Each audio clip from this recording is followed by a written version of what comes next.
Hello, എല്ലാവർക്കും നമസ്കാരം. കേരള തൊഗാഡിയ എന്നറിയപ്പെടുന്ന വിഷം ചീറ്റുന്ന വെള്ളാപ്പള്ളി നടേശൻ എൻ്റെ വാക്കുകളാണ്. സംഘടിത സമുദായങ്ങൾ വളർന്നു, ഈഴവർ തളർന്നു. ന്യൂനപക്ഷ വോട്ട് ബാങ്കിന് മുമ്പിൽ ഇടതു വലതു മുന്നണികൾ മൗനം പാലിക്കുന്നു. കേരളം വൈകാതെ മുസ്ലിം പ്രദേശമാകും, മുസ്ലിം ഭൂരിപക്ഷമാകും. കേരളം വൈകാതെ മുസ്ലിം ഭൂരിപക്ഷമാകും. എന്താ തണ്ടിത്തരമാണ് ഈ വെള്ളാപ്പള്ളി നടേശൻ പറയുന്നത്? ഒരു ജാതി, ഒരു മതം, ഒരു ദൈവം. ജാതി ചോദിക്കരുത്, പറയരുത്. മതമേതായാലും മനുഷ്യൻ നന്നായാൽ മതി. മദ്യം വിഷമാണ്, അത് കൊടുക്കരുത്, കുടിക്കരുത്. ഇതാണ് SNDP എന്ന് പറഞ്ഞാൽ ശ്രീനാരായണ ധർമ്മ പരിപാലന സംഘം. അതിൻ്റെ അധ്യക്ഷ സ്ഥാനത്ത് അല്ലെങ്കിൽ ജനറൽ സെക്രട്ടറി സ്ഥാനത്ത് ഇരുന്നു കൊണ്ട് ഈ വെള്ളാപ്പള്ളി ഇങ്ങനെ വിഷം ചീറ്റുന്ന പ്രസ്താവന ഇറക്കിയ ശ്രീനാരായണ ഗുരുവിൻ്റെ പേരിലുള്ള ഒരു പ്രസ്ഥാനം. ആ ശ്രീനാരായണ ഗുരു ഉണ്ടായിരുന്നെങ്കിൽ ഈ വെള്ളാപ്പള്ളിയെ എന്നേ അടിച്ചു കൊല്ലുമായിരുന്നു. ശ്രീനാരായണ ഗുരു ഇന്ന് എവിടെയെങ്കിലും അദ്ദേഹം പുതിയൊരു ജന്മം ജനിച്ചു വരണമെങ്കിൽ വെള്ളാപ്പള്ളിയെ കഴയിലേറ്റും. എന്താണ് വെള്ളാപ്പള്ളി പറഞ്ഞു വയ്ക്കുന്നത്? നാട്ടില് അസംതൃപ്തിയും അക്രമവും വിദ്വേഷവും വെറുപ്പും പുലർത്തുന്ന പ്രസ്താവനകളല്ലാതെ ഈ വെള്ളാപ്പള്ളിയെ കൊണ്ട് ഈഴവ സമുദായത്തിന് ഇന്ന് വരെ എന്താണ് നേട്ടമുണ്ടായത്? കേരളത്തില് മുസ്ലിങ്ങൾക്ക് എന്താ വളർന്നൂടെ? ഈ വെള്ളാപ്പള്ളിക്ക് എത്ര സഹോദരങ്ങളുണ്ടെന്ന് നിങ്ങൾക്കറിയാമോ? ഏകദേശം 12ഓ 13ഓ ഉണ്ട്. അപ്പോ ഈഴവര് അയാളുടെ സ്വന്തം കുടുംബത്ത് തന്നെ 12ഓളം അംഗങ്ങളുള്ള ഒരു കുടുംബം, അയാളെ സഹോദരിമാരും സഹോദരന്മാരുമായിട്ട്. എന്നിട്ടാണ് പറയുന്നത് മുസ്ലിങ്ങൾ ആവശ്യം പോലെ പ്രസവിച്ചു കൂട്ടുന്നു,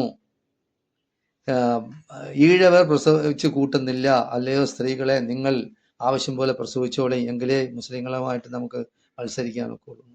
അപ്പൊ മുസ്ലിം ഭൂരിപക്ഷമാകാതിരിക്കണമെങ്കിൽ നിങ്ങൾ പ്രസവിച്ചു. ഇയാൾ എന്താണ് വിചാരിച്ചു വെച്ചിരിക്കുന്നത്?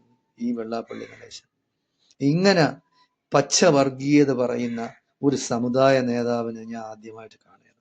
അതും ജാതി ചോദിക്കരുത്, പറയരുത്, മതമേതായാലും മനുഷ്യൻ നന്നായാൽ മതി എന്ന തത്വസംഹിതയിൽ വിശ്വസിക്കുകയും അത് പ്രചരിപ്പിക്കുകയും ചെയ്യേണ്ട വ്യക്തിയാണ്. ഈ വ്യക്തിയെ SNDPയുടെ തലപ്പത്ത് അല്ലെങ്കിൽ അതിൻ്റെ ജനറൽ സെക്രട്ടറി അല്ലെങ്കിൽ SN ട്രസ്റ്റിൻ്റെ ആയാലും അധ്യസ്ഥ സ്ഥാനത്തോ അതിൻ്റെ ഔദ്യോഗിക സ്ഥാനങ്ങളിലോ ഇരുത്തിയാൽ ആ പ്രസ്ഥാനം എങ്ങനെയാണ് വളരുന്നത്? ഇപ്പോ നിങ്ങൾക്കറിയാം, കേരളത്തിൽ മുഖ്യമന്ത്രിമാർ ഒരുപാടുണ്ടായിട്ടുണ്ട്. കേരളം രൂപീകൃതമായതിനു ശേഷം നമ്പൂതിരിയായി, മേനോനായി, നായരായി, ഈഴവനായി, ക്രിസ്ത്യാനിയായി. എത്ര മുസ്ലിങ്ങളാണ് കേരളത്തിൽ മുഖ്യമന്ത്രി ആയിരുന്നിട്ടുള്ളത്? ഇവിടെയുള്ള മീഡിയകൾ, പത്രങ്ങൾ, ബാക്കിയുള്ള ടെലിവിഷൻ ചാനലുകൾ എന്താണ് ഇതൊന്നും ചർച്ച ചെയ്യാത്തത്? മുസ്ലിങ്ങൾക്ക് എന്താ മുഖ്യമന്ത്രി കേരളത്തിൽ മുഖ്യമന്ത്രി ആയിക്കൂടെ? മുസ്ലിം ഭൂരിപക്ഷമാവും, മുസ്ലിം മുഖ്യമന്ത്രി ഉണ്ടാകും. മുസ്ലിം മുഖ്യമന്ത്രി ഉണ്ടായാൽ എന്താ? വെള്ളാപ്പള്ളിയുടെ വീട്ടിൽ നിന്ന് ചെലവ് കൊടുത്ത മുഖ്യമന്ത്രി ഈ ബാക്കിയുള്ള കാര്യങ്ങൾ ചെയ്യുന്നത്? അപ്പൊ ഈഴവനും നായർക്കും നമ്പൂതിരിക്കും ക്രിസ്ത്യാനിക്കും ഒക്കെ മുഖ്യമന്ത്രിയാവാൻ മുസ്ലിമിന് ആയിക്കൂടാ? അപ്പോൾ ഇത് എന്ന് പറയുന്ന ഒരു പ്രത്യേകമായ അജണ്ടയാണ്. ഇയാൾ കൊട്ടേഷൻ എടുത്തിരിക്കുകയാണ്. വിഷം ചീറ്റി ജനങ്ങളിൽ വിഭാഗീയത ഉണ്ടാക്കി ജനങ്ങളെ 2 തട്ടിൽ നിർത്തി അടുത്ത ഇലക്ഷൻ വരെയാണ്, നിയമസഭാ ഇലക്ഷൻ വരെ. അതിനു മുമ്പായിട്ട് ഇവിടെ കലക്കണം, കേരളം കലക്കി ഉണ്ടാക്കണം. പക്ഷേ വെള്ളാപ്പള്ളി മനസ്സിലാക്കാനുള്ളത്, കേരളത്തിലെ എല്ലാ ജനങ്ങളും നിന്റെ ഈ ചീർത്ത വയറുമായിട്ട് നടക്കുന്നില്ലേ? നിന്നെപ്പോലെ ഉള്ള ചിന്തിക്കുന്ന മനുഷ്യരല്ല. ജനാധിപത്യത്തിലും മതേതരത്വത്തിലും സോഷ്യലിസത്തിലും വിശ്വസിക്കുന്നതാണ്. ഈ വെള്ളാപ്പള്ളി ഈ ഈഴവ സമുദായത്തിന് വേണ്ടി എന്താണ് ചെയ്തത്? ഇവിടെ ആർ ശങ്കർ മുഖ്യമന്ത്രി ആയിരുന്നിട്ടുണ്ട്. എന്തെല്ലാം നല്ല കാര്യങ്ങൾ കൊണ്ട് ചെയ്തിട്ടുണ്ട് ഈഴവ സമുദായത്തിന് വേണ്ടി. ഇയാൾ എന്താണ് ചെയ്തത്? ആ പണ്ട് കാലത്ത് ചെയ്തിട്ടുള്ള കോളേജായിരുന്നാലും ശരി, ബാക്കിയുള്ള സ്കൂളുകളായിരുന്നാലും ശരി, ഏതൊരു ആതുര സേവന ആലയങ്ങളായിരുന്നാലും ശരി. കൊല്ലത്ത് നല്ല വലിയ ഹോസ്പിറ്റലുണ്ട്, ശങ്കർ മെമ്മോറിയൽ എന്ന് പറയുന്ന. അത് പിന്നെയാണ് ശങ്കർ മരിച്ചതിന് ശേഷമാണ് അത് അങ്ങനെ പേരിട്ടത്. അപ്പൊ അങ്ങനെ ഒരുപാട് സ്ഥാപനങ്ങൾ ഉണ്ടായിട്ടുണ്ട്. വെള്ളാപ്പള്ളി ഉണ്ടാക്കി. എന്താണ് ഉണ്ടാക്കിയത്? സ്വന്തം പേരിൽ, ഭാര്യയുടെ പേരിൽ, അളിയന്റെ പേരിൽ ബാക്കിയുള്ള സ്ഥാപനങ്ങൾ ഉണ്ടാക്കി. ഈഴവ സമുദായത്തിന്റെ പേരിൽ, SNDPയുടെ പേരിൽ അയാളൊന്നും ഉണ്ടാക്കിയിട്ടില്ല. കാരണം മനസ്സിലാക്കാം, അച്യുതാനന്ദൻ ഇവിടെ 5 വർഷം മുഖ്യമന്ത്രിയായിരുന്നു.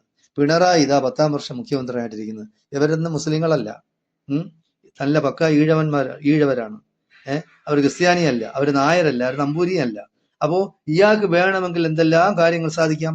പിണറായിയുടെ ജിഹ്ബയാണ് ഈ വെള്ളാപ്പള്ളി നടേശൻ എന്ന് എല്ലാവർക്കും അറിയാം. പിണറായി അത്രത്തോളം സ്നേഹിക്കുന്ന വ്യക്തിയാണ്, അത്രത്തോളം ആദരം കൊടുക്കുന്ന വ്യക്തിയാണ്. ഇപ്പൊ മലപ്പുറം പാകിസ്ഥാനാണ്, മലപ്പുറം മുസ്ലിങ്ങൾ വിചാരിക്കുന്നേ നടക്കുള്ളൂ, അവർക്കെതിരെ ഒന്നും സംസാരിക്കാൻ ഒക്കില്ല എന്നുള്ള വിഷം ചീറ്റി പിന്നെ മലപ്പുറം വിട്ടപ്പോൾ സ്വർണ്ണ ഷാൾ അണിയിച്ച് സ്വീകരിച്ച് അദ്ദേഹത്തിന് സപ്പോർട്ട് ചെയ്ത ആളാണ്. ഇപ്പോഴും അത് തന്നെയാണ്. ഇപ്പോഴും ബാക്കിയുള്ള സമുദായം, ഈ രാഷ്ട്രീയ നേതാക്കന്മാരായിരുന്നാലും ശരി, ബാക്കിയുള്ള മതേതരത്തിൽ വിശ്വസിക്കാത്ത സംഘികളായാലും ശരി, ക്രിസംഘികളായാലും ശരി, വെള്ളാപ്പള്ളി പറഞ്ഞത് സത്യമാണ്. വെള്ളാപ്പള്ളി എന്താണ് സത്യം പറഞ്ഞത്? മനുഷ്യരെ തമ്മിൽ അടുപ്പിക്കുന്നതാണ് സത്യം. നാട്ടില് സമാധാനക്കേട് ഉണ്ടാക്കുന്ന, അക്രമം ഉണ്ടാക്കുന്ന, വെറുപ്പും വിദ്വേഷവും ഉണ്ടാക്കുന്നതാണ് പറയുന്നത്. അപ്പോ നമ്മൾ മനസ്സിലാക്കാനുള്ളത്, വെള്ളാപ്പള്ളി പോലെയുള്ള ഈ ചെറ്റത്തരം പറയുന്ന ഈ ആളുകളെ കഴിയുന്നത്ര ഒഴിവാക്കണം. ഈ ഈഴവ സമുദായത്തിൽ എത്രയോ നല്ല മനുഷ്യന്മാരുണ്ട്. അവരെ എന്നും ഈ SNDPയുടെ SN ട്രസ്റ്റിന്റെ മേലധികാരികളാക്കാൻ, ഔദ്യോഗിക സ്ഥാനങ്ങളിൽ ഇരുത്താൻ ഈഴവർ വിചാരിച്ചാലല്ലേ നടക്കൂ. അവർ വിചാരിക്കണ്ടേ? ഇയാൾക്കെന്ന് പറഞ്ഞാൽ കള്ളു കച്ചവടം അല്ലേ ഉള്ളൂ. ഇയാൾ കള്ളും കുടിച്ച് ബോധമില്ലാതെ അല്ലേ ഇയാൾ നടക്കുന്നത്. യാതൊരു ബോധമുണ്ടായി ഇയാൾക്ക്. അപ്പൊ പണ്ട് മന്നത്ത് പത്മനാഭൻ പറഞ്ഞിട്ടുണ്ട്, ഈഴവന്മാര് ഈഴവര് പന്നി പെറ്റ് കൂട്ടുന്ന പോലെ മക്കളെ ഉണ്ടാക്കുന്നു. അപ്പൊ അങ്ങനെ ഈഴവരെ പറ്റി മന്നത്ത് പത്മനാഭൻ പറഞ്ഞിട്ടുണ്ട്. അതേ വെള്ളാപ്പള്ളിയാണ്, ആ ഈഴവ സമുദായത്തിലുള്ള വെള്ളാപ്പള്ളിയാണ് പറയുന്നത് മുസ്ലിങ്ങൾ അങ്ങനെ പെറ്റുകൂട്ടുന്നത്. അപ്പൊ ഇയാളെ വീട്ടിൽ തന്നെ ഉണ്ട് 12-13 എണ്ണം. എന്നിട്ടാണ് അയാൾ പറയുന്നത്. BJPയുടെ എടുക്കാം, സുരേഷ് ഗോപിക്ക് എത്ര മക്കളുണ്ട്? കൃഷ്ണകുമാറിന് എത്ര മക്കളുണ്ട് തിരുവനന്തപുരത്തുള്ള? അപ്പോ ഇതെല്ലാം അവർക്കെല്ലാം ആവാം. മുസ്ലിങ്ങൾക്ക് 2, 3, 4 ഇപ്പോഴെന്ന് പറഞ്ഞാൽ ഇപ്പോ ഏത് സമുദായം എടുത്തു നോക്കിയാലും 2 അല്ലെങ്കിൽ 3, അതിൽ കൂടുതൽ മക്കൾ ഉണ്ടാക്കുന്നില്ല അവരാരും. പ്രൊഡക്ഷൻ നിർത്തിവെക്കുകയാണ്. എന്നിട്ടും പറയുന്ന മുസ്ലിങ്ങളെ ഉണ്ടാക്കുന്നു ആവശ്യമില്ല. പിന്നെ ഈ കള്ളു കുടിച്ച് ബോധമില്ലാതെ അവന്റെ ലൈംഗികമായ അവന്റെ കഴിവിനെ തന്നെ ഇല്ലായ്മ ചെയ്യല്ലേ ഈ വെള്ളാപ്പള്ളി നടേശൻ ചെയ്യുന്നത്. അവന്റെ ബിസിനസ് എന്ന് പറയുന്നത് എന്താണ്? അവന്റെ ബിസിനസ് കള്ളു ബിസിനസ്സാണ്, പലിശയ്ക്ക് കൊടുപ്പാണ്. ഈ പലിശയ്ക്ക് കൊടുത്തും ജനങ്ങളെ കൊള്ളയടിച്ചും ഈ മദ്യം കൊടുത്തും മയക്കിയല്ലേ ഇങ്ങനെ ഇവൻ തടിച്ചു കൊഴുക്കുന്നത്. അല്ലാതെ സമുദായത്തിന് വേണ്ടി എന്തെങ്കിലും ചെയ്തതായിട്ട് എനിക്കറിവില്ല. ഏതായാലും ശരി, ഇങ്ങനെയുള്ള വിഷജന്തുക്കളെ നമ്മളെല്ലാം അകറ്റി നിർത്തണം. ജനങ്ങൾക്ക് സമുദായം ഏതെന്ന് നോക്കേണ്ട കാര്യമില്ല. മുസ്ലിം ആയാലും ഹിന്ദു ആയാലും ക്രിസ്ത്യാനി ആയാലും ഇനി ആരായാലും ശരി, അതിൽ വിഭാഗീയതയും ജാതി സ്പർദ്ധയും ഉണ്ടാക്കി ജനങ്ങളെ കൂട്ടിയടിപ്പിക്കാതെ നല്ലത് ചിന്തിച്ച് നല്ലത് പ്രവർത്തിക്കാൻ ഈ വെള്ളാപ്പള്ളിക്ക് വയസ്സാം കാലത്ത് മരിക്കാൻ കിടക്കുന്ന മനുഷ്യനാണ്. നല്ലത് ചിന്തിച്ച് നല്ലത് പ്രവർത്തിച്ച് ജനങ്ങളുടെ ക്ഷേമത്തിന്, ഐശ്വര്യത്തിന്, ജനങ്ങളുടെ സൗഹാർദ്ദത്തിന്, സന്തോഷത്തിനാ വേണ്ടി എന്തെങ്കിലും ചെയ്യാൻ ഇനിയെങ്കിലും ഇയാൾ തയ്യാറാകണമെന്നാണ് എനിക്ക് പറയാനുള്ളത്. അതിനുവേണ്ടി അയാൾ അങ്ങനെ തയ്യാറായില്ലെങ്കിൽ ശ്രീനാരായണ ധർമ്മ പരിപാലന സംഘം അല്ലെങ്കിൽ SN ട്രസ്റ്റിന്റെ ആ ഔദ്യോഗിക സ്ഥാനങ്ങളിൽ നിന്ന് ഇയാളെ മാറ്റേണ്ട കാലം അതിക്രമിച്ചിരിക്കുകയാണ്. ഈഴവ സമുദായപ്പെട്ട നല്ല സഹോദരങ്ങൾ ഇയാളെ ഒഴിവാക്കി ഇയാളെ റിട്ടയർമെന്റ് കൊടുത്ത് വീട്ടിൽ വിടണമെന്നാണ് എനിക്ക് പറയാനുള്ളത്. നമ്മളെല്ലാം ഒന്നിച്ച് സൗഹാർദ്ദത്തോടെ, നമ്മുടെ ഇന്ത്യയാണ്, നമ്മുടെ രാജ്യമാണ്, നമ്മുടെ രാജ്യം സമാധാനവും സന്തോഷവും സൗഹൃദവും ആയിട്ട് ജനങ്ങൾ കഴിയട്ടെ എന്ന് ആഗ്രഹിക്കാനാണ് ഞാൻ ഇപ്പോൾ നിങ്ങളോട് അഭ്യർത്ഥിക്കുന്നത്. അതുകൊണ്ട് നിങ്ങളെല്ലാവരും അതിനുവേണ്ടി പ്രയത്നിക്കണം. ജയ് ഭാരത്, ജയ് ഇന്ത്യ, ജയ് ഹിന്ദ്.